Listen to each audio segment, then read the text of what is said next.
At the outset, I would like to offer my humble pranams at the lotus feet of our most beloved Bhagwan. Loving Sairam and greetings to all of you out there who are either watching or listening. Now, in my last talk, I devoted some time to discuss recent events in the two super hospitals of Swami. Some of you might have considered that as an unnecessary interruption as well as an unwarranted digression in the narration of the story of the Lord. I apologize if I hurt your feelings, but in my personal view, a totally linear narration would not only be very flat, but it would also fail to do adequate justice to the story of the Satya Sai avatar. Almost all of you have been witnesses to recent history, and you must be aware that when one is recalling the past, it definitely helps to inject contemporary connections. And it is in that belief that I proceeded to talk about the hospital. You see, this way the past becomes more meaningful. As Swami always told us, the present has come from the past, and it is the present that would also decide the future. That is why, instead of acting like a mere reporter, I took some time off to illustrate how today's events spring from the genes of the distant past. Having said that, I would like to assure you straight away that in today's talk, I shall try to refrain from excessive fast forwarding. At the same time, please allow me from time to time to inject a broad spectrum perspective. This is the only way to ensure that seemingly different incidents and events in the avatar's life acquire a deeper meaning. Okay, to get back to the business, I have in the last few episodes been trying to offer you a glimpse of how Swami's style changed after 1950. At that transition point, it went from intimate and cozy interaction with a select few during the Pathamandiram days to a wider and mission-oriented interaction with the masses. By the way, it is mission orientation, if I may call it that, which would be my major focus in my narration today as well as in the future. Superficially, it would appear that Swami's daily routine revolved largely around darshan, bhajan, interviews, etc. Yes, that was how it appeared if you came and viewed things casually. However, behind all this, a master plan was also slowly taking shape. That master plan had two basic strands. One was education and the other was service. And each of these two primary strands had several sub-strands. At the same time, even though there were many strands, there was something that was common to all of them. Now let me illustrate my point. Often during his discourses, Swami would hold up his kerchief and ask, "What is this?" He would then himself give the answer. He would say, "This is a kerchief." Next, Swami would ask, "What is the kerchief made of?" And without waiting for an answer, Swami would say, "Yarn." What is the yarn made of? That would be his third question. Once again, Swami would, without waiting for an answer, reply, cotton. After this, Swami would add, cotton is the common basis for the yarn, the cloth, and the various dresses made out of the cloth. In the same way, in whatever Swami did, we must look for the following things. A is boundless love. B is never-ending desire to make us happy. And C is constant focus to steer us to the path of righteousness. The strategies and the actions employed might have varied, but the undercurrent was always the same, and it was made up of the three objectives that I just mentioned.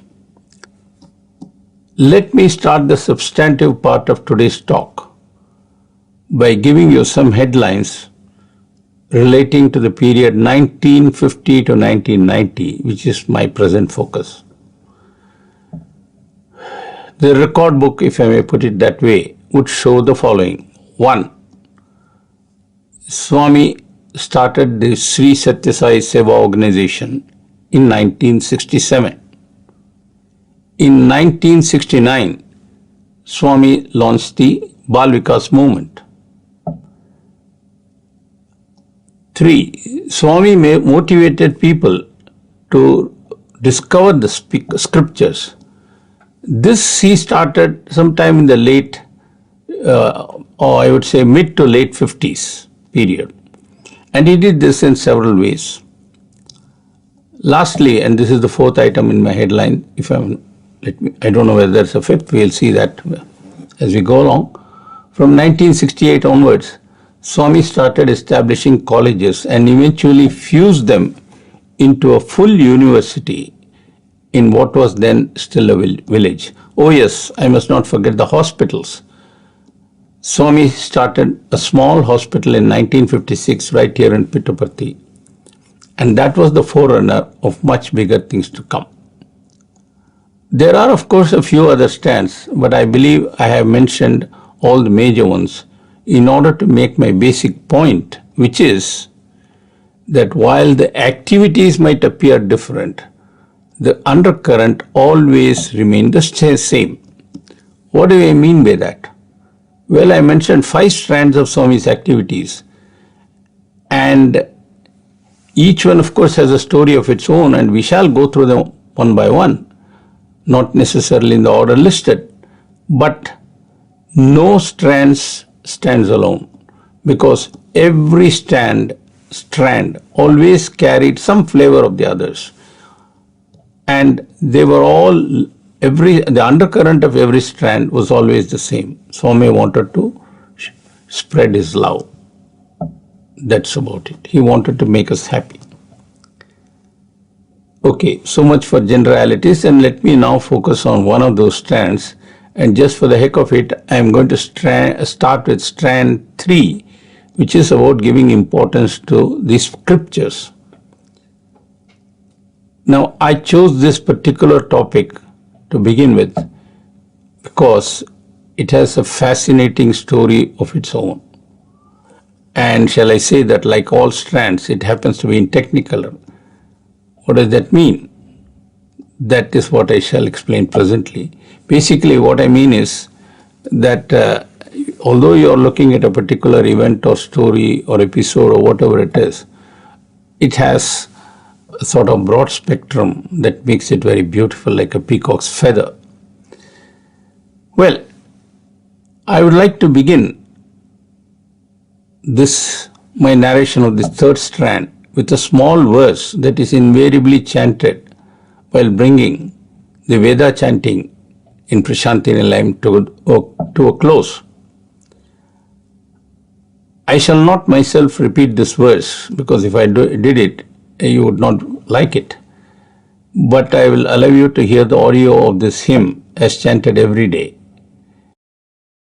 Swasti prajabhyah paripalayantam Nyayena margena mahim mahishah Go brahmanebhyah shubhamastu nityam Samasta lokah सुखिनो भवन्तु समस्तलोकाः सुखिनो भवन्तु समस्तलोकाः सुखिनो भवन्तु ॐ शान्ति शान्ति शान्तिः. Now I am sure all of you have heard this particular hymn a zillion times and know it to be something like a time marker signaling the commencement of the bhajan session. That's okay. But do you know what this particular Vedic prayer actually means? I didn't for a long time, and I asked a Vedic scholar a question. And I asked him to explain this to me. I was focusing on the part, Go Brahmanesha Subhamastu Nityam. I asked, Sir, does this mean that we have to worship cows and Brahmins every day and take good care of them so that we might be always happy? The Vedic scholar laughed and replied, No, not at all. I then asked, in that case, why that particular phrase? The scholar replied, You see, the words cow and Brahmin are synonyms for something much larger and very important. I wondered what that was, and I asked him, what does that mean? What does the cow stand for? And what does the word Brahmin represent? And the scholar explained, and I'm going to repeat it for you, and I would like you to pay careful attention. He said, You see, cow represents nature. And what the hymn is reminding us is that we must always revere and worship nature. Furthermore, the scholar continued, the word Brahmana really means the scriptures or the Vedas. If you keep both these points in mind, you would then find that the hymn acquires a totally different and deeper meaning, which is that humans must never cease to revere nature or abandon the scriptures and what is contained in them. It is only when nature is revered and the scriptures are adhered to that it is possible for all people in all worlds to be happy. When the scholar told me this, I was for a moment blown away. I hope you understand what the scholar was driving at. Today, many people believe that nature is merely a resource that is waiting to be exploited in whatever way that suits us. That highly self-centered attitude has in turn sunk us all into all kinds of problems, including climate change. As for the scriptures, we all say we have no time for it, which is equivalent to saying, I have no time for values, be it satya or dharma or whatever. Well, when hundreds of millions and even billions start ignoring nature and abandoning values, what can we expect except trouble? But then, that is the trademark of the Kali age. And knowing that very well, Swami started quietly taking some steps to make Prashanti Nilayam the epicenter of the world for spiritual activity. If you think about it, you would be able to appreciate it. And it's my job to help you appreciate that. Okay, going back to Swami, his first job was to attract Vedic scholars to this place. And he did that in his own styles. How did he do it? He did it by making repeated visits to Venkatagiri. Now, old-timers would immediately realize that all my preceding remarks were merely a setup to narrate the story of Swami and the Raja of Venkatagiri, whose presence on the divine stage was short but critically important. It all began like this. Once, when Swami was in Bangalore, I think it must have been around 1950 or so, the Raja of Venkatagiri was also there, heard that Swami was there, and went to the place where Swami was staying. By the way, I heard all this from the eldest son of the old Raja when I interviewed this eldest son over Radio Sai many years ago. For the record, I should mention that Venkatagiri was, back in those days, a small princely state located close to the holy shrine Kalahasti, which is on the banks of the river Swarnamukhi. Venkatagiri being a small state, the head was known only as a Raja, as compared to the head of a big state like Mysore, who was known as a Maharaja. The Raja of Venkatagiri was a tall and well-built person and an interesting mixture of the West and the East. As a member of the princely class, he was exposed to Western influences. Thus, he was a good polo player. At the same time, culturally, the Raja was very much Indian.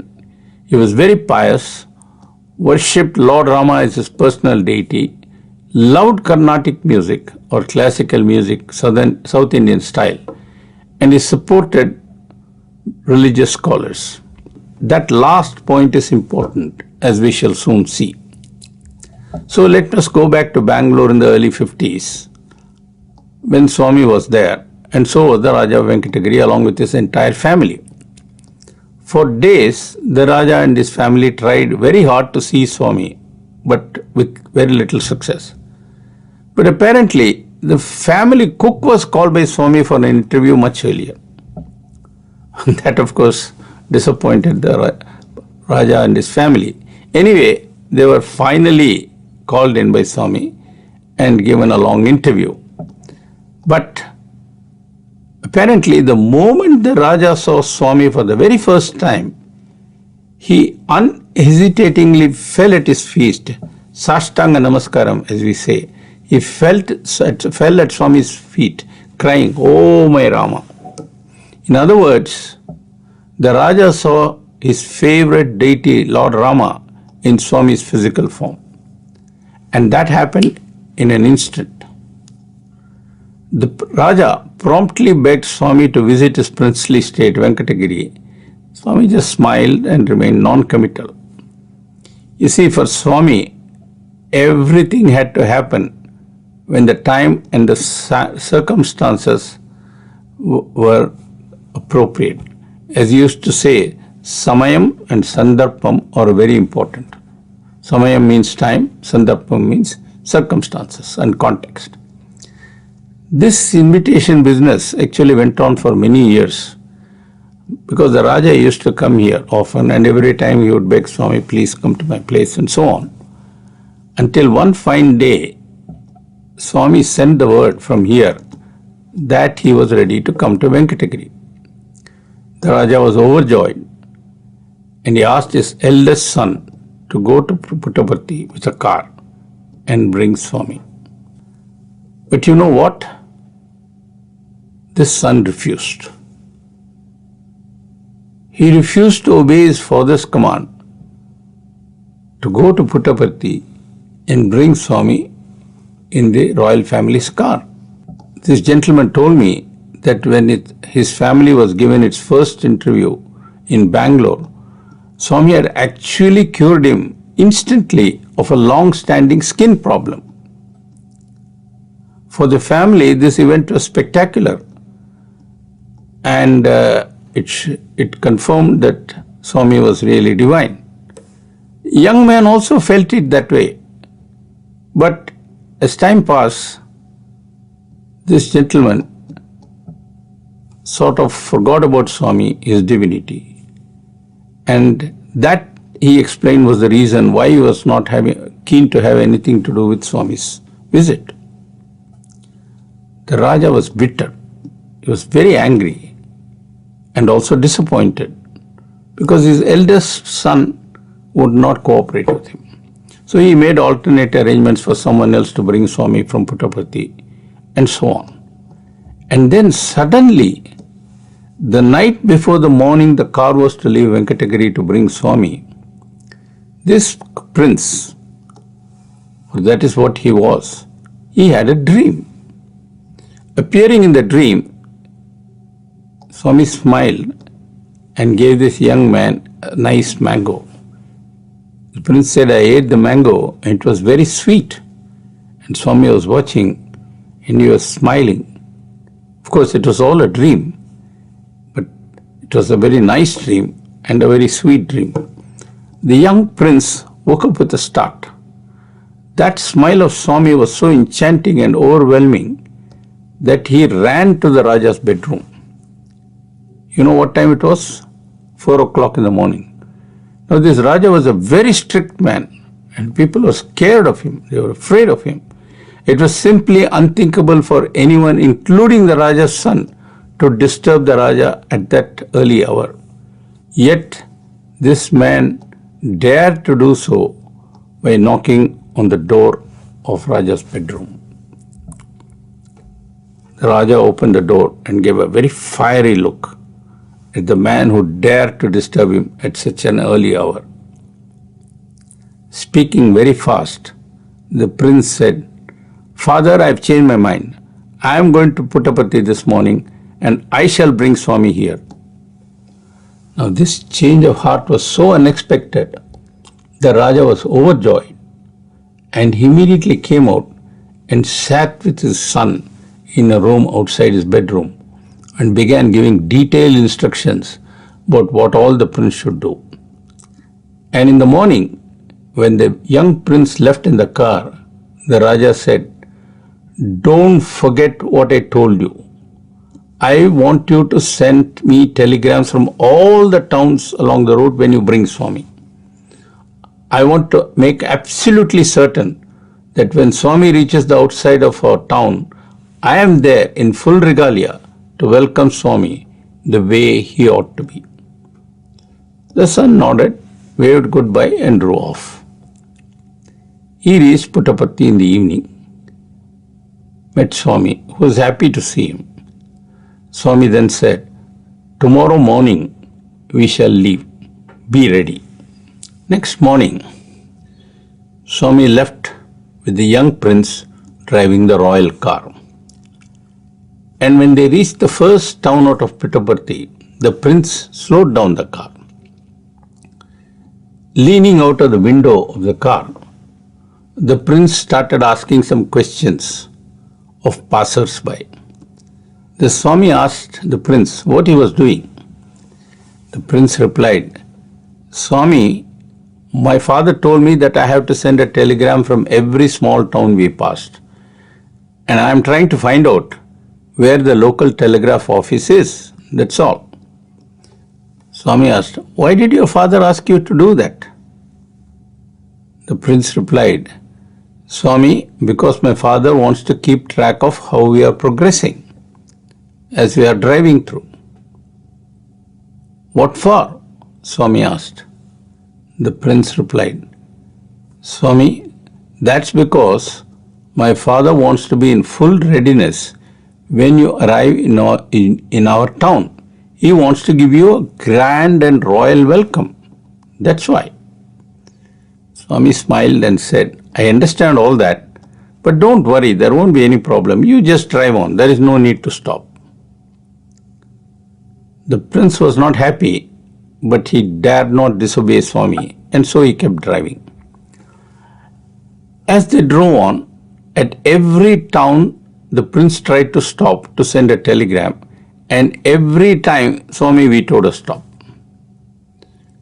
As the destination was approaching, the prince began to panic and he was desperate to send at least one telegram and give information about his whereabouts. But Swami continued to insist that they should not stop and drive continuously. I would say it's a pity they had no cell phone in those days. The poor young prince was utterly frustrated, but there was very little he could do. He just could not defy Swami. That is no surprise, I can assure you, When Swami says do something, you just do it. He will do as he says. It's that simple. Now, fearing the worst, the prince drove on. But when he came to the outskirts of that town, Venkatagiri, where the Raja lived, the prince was completely taken aback. Why? Because there was the Raja smiling and in full readiness, complete with the palace musicians, the palace bands, the elephants, the horses, the priests and whatnot. Boy, was the prince relieved. That night, after the welcome and all that, Swami finally retired, and the prince went to the Raja and hesitantly said, "Father, can I ask you a question?" The Raja was puzzled and asked, "What was it about?" The prince said, "Father, I tried very hard, but Swami was Swami was very firm and prevented me from sending telegrams. I was prevented not once, but in every single town we passed through. I was scared about you and very frustrated, but there was little I could do. My question is, how did you show up at the bridge near our town to welcome Swami without any proper intimation?" The Raja asked, "What are you talking about? I got so many telegrams and now you are saying you did not send any telegram. What kind of nonsense is this?" Now you must understand, this was a long time ago and the Raja and his family were not quite familiar with what all Swami could do. So to continue with the story, Raja's son said, "Father, I am telling you the truth. I simply did not send any telegram." The father dragged the son to a table, opened the drawer, picked up a pile of telegrams, showed him and asked, "In that case, how do you explain all this?" and gave the telegrams to the prince. The prince was stunned. There were telegrams which he had never sent. Next morning, when an opportunity arose and Swami was preoccupied with some people, the Raja took a moment off and sent for the local postmaster. Back in those days, in small towns, the post office also doubled as the telegraph office. Since the Raja was Raja, if he sends for you, you just show up. Then that precisely is what the postmaster did. Flashing the pile of telegrams with his son by his side, the Raja asked, "Did you not send these telegrams to the palace through your postman?" The postmaster said, "Sir, please could I see those telegrams?" The Raja handed the bunch to the postmaster. The postmaster examined the telegrams carefully and said, "Sir, these telegrams were not delivered by our office."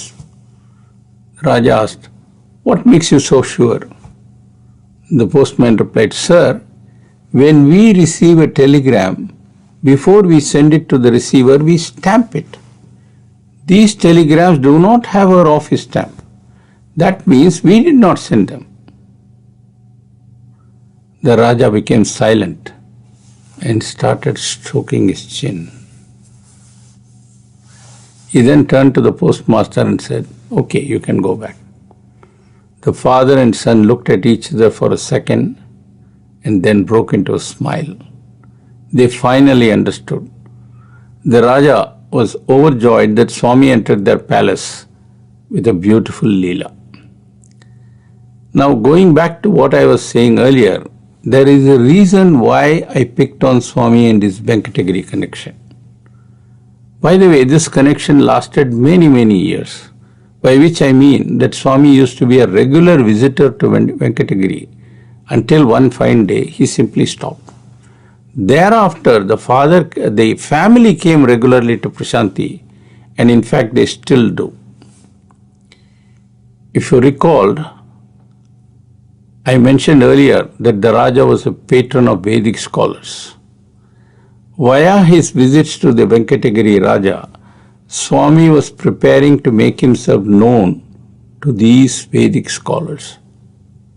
And during one of the early visits, the Raja arranged a big congregation of these scholars and in fact had a yajna performed, of course in Swami's presence. The scholars in those days knew very little about Swami, and being conservatives, they did not pay much attention to him in the beginning. They were surprised that the Raja was giving a tremendous amount of respect to Swami. To them, that seemed a bit odd. Eventually, Swami and the scholars came face to face. And when Raja introduced Swami as the avatar of the age, the Vedic scholars listened politely but remained silent. I don't think they really believed it. Now, all of them were capable of giving discourses on Rama, Krishna, and so on, and they were quite comfortable with the idea of God coming down as a human being. But God being in human form in their midst right then, that was a bit too much for them. At the same time, they dare not challenge the Raja, who was their patron, and literally fed them. Swami knew what was going on, and he was smiling to himself. I know all this because Swami actually talked about these incidents on a few occasions in Trai Vrindavan. So, getting back to the scholars, when the Raja said, "This is the avatar," they started doing a bit of fishing expedition to check how much Swami knew about the Vedas. And they did this not by asking questions, but with sort of indirect probing remarks. The remarks were in the form of carefully worded comments. They would ask, for example, what Swami thought about such and such a comment made in the Vedas. As Swami told us, these scholars were not worried about offending Swami, but they were very particular about not offending the Raja. That is why this spiritual sparring, I would say guarded sparring, was going on via cleverly worded and diplomatic comments. To get on with the story, after a while, the Vedic scholars realized that Swami knew more about the Vedas than they did, and that he was really different. Mind you, from a worldly point of view, this was indeed a big deal. Why? Because back then, no Brahmin would ever concede that a person of a lower caste knew more about the Vedas than him. By the way, when I say Vedic scholar, it automatically means they were all Brahmins.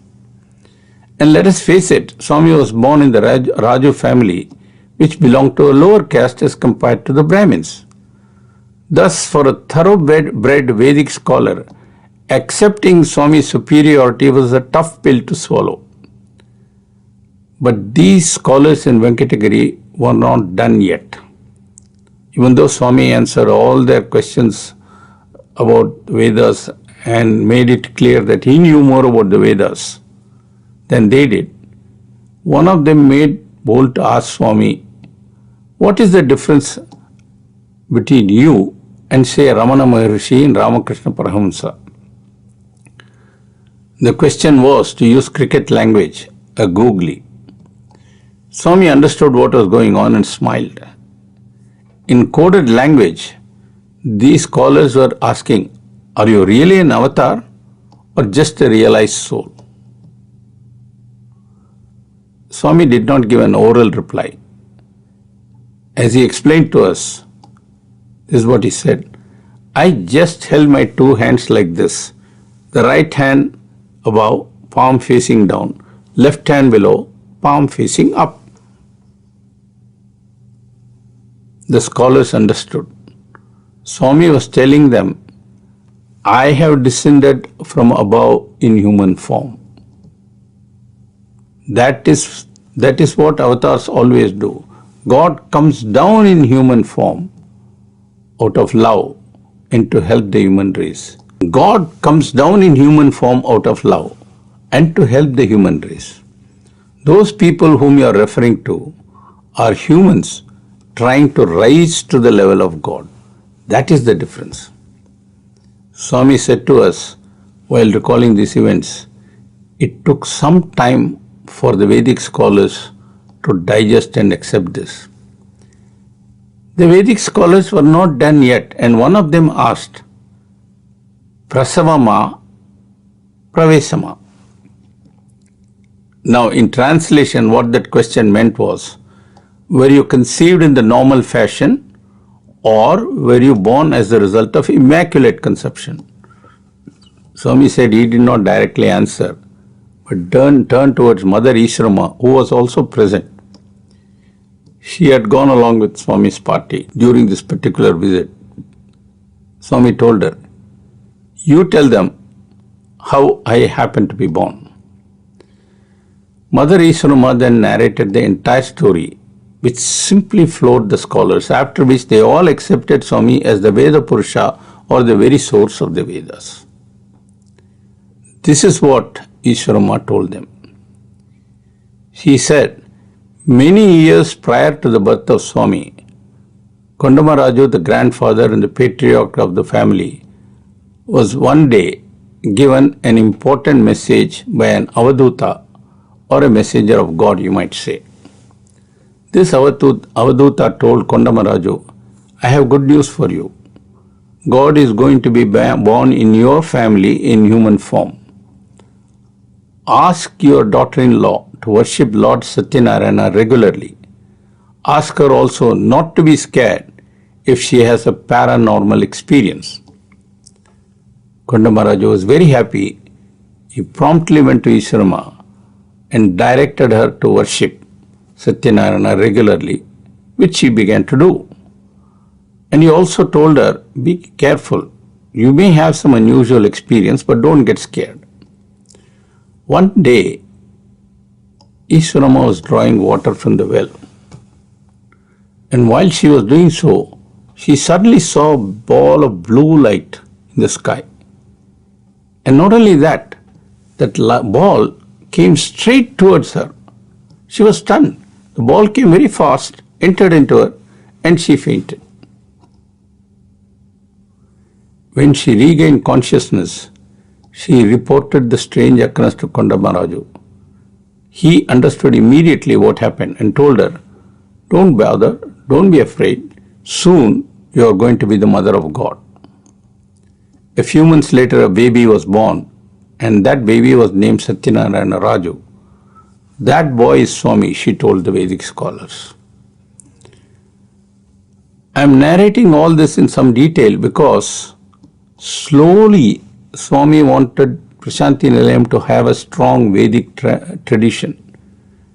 And it was to create the tradition that Swami had to announce himself first to reputed scholars. Once they realized who he was, they began coming to Swami instead of he going to them. I should add a small footnote to all this. Very recently, I happened to meet Mr. H.R. Dora, a long-time devotee of Swami. Mr. Dora had till recently enjoyed a distinguished career in the prestigious Indian Police Service, or IPS as it is called, after which he retired. In the very early part of his career, he used to serve as the superintendent of police in Anantapur district. And as a SP of Anantapur, he would often come to Prashanthi Nilayam. SPs always do, and even to this day they do that. And that is how he used to come to Puttaparthi very often, and he knew all the members of Swami's family, including Ishwarama. He told me that when Swami went to Venkatagiri and she saw Swami addressing Vedic scholars, she was scared. She would ask others. Apparently she asked also Mr. Dora, who was on duty there. Swami is talking to Vedic scholars and saying all sorts of things. They are great scholars, they are very well-read people. Swami has not studied the Vedas. Is he saying the right things? Are the scholars approving of what he is saying? Mr. Dura, who was smiling all the time when he was narrating this, said that Divine Mother was a most simple and absolutely innocent lady. There she was referring to her own son as Swami or God, but the mother in her was worried whether God was speaking correctly. This happened regularly, and later, when the occasion arises, I shall narrate a very funny story in this context. Meanwhile, to wrap up this narration of Swami and Vedic scholars, one thing led to another, and soon yajnas began to be performed in Prashanti Nilayam. Shortly after this, when Swami toured coastal Andhra Pradesh, which is famed for its Vedic scholars, a noted scholar named Kamavadani saw Swami. It did not take long for Kamavadani to realize who Swami was. Promptly, he followed Swami to Prashanti Nilayam, made it his home, and stayed here for the rest of his life away from his family. For years, he was the head priest here. Not only that, on Swami's instruction, Kamavadani was the one who started teaching Vedas to Swami's students, and thus was started a new tradition. By the way, Kamavadani lived to be 100. I saw him in his later years. Boy, he had a booming voice.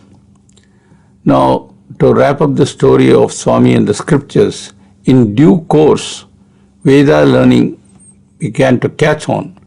And today we have the wonderful spectacle of seeing not only children chanting the Vedas, but even foreigners doing so. What I am driving at is that slowly and in measured steps, Swami established an entire scriptural tradition in Prashanti Nilayam. I shall say more about this as we go along. But establishing this tradition was his way of reminding us that humans should always pay heed to the scriptures. The question can be asked, but can everybody learn Veda chanting? Can everybody busy himself performing yajnas and so on, especially at the present time when life is so busy? Are there really no alternatives to upholding scriptures apart from these specialized and traditional ways? And what about people of other faiths? Well, Swami has actually answered all these questions, and in due course I shall deal with all of them. But for today, I think I shall stop here and take your leave. Before I do so, I would like to thank you for listening and watching, and I wish you all the best. May God bless everyone. As always, I would like to end by offering this talk to our dear Swami. Jai Sai Ram.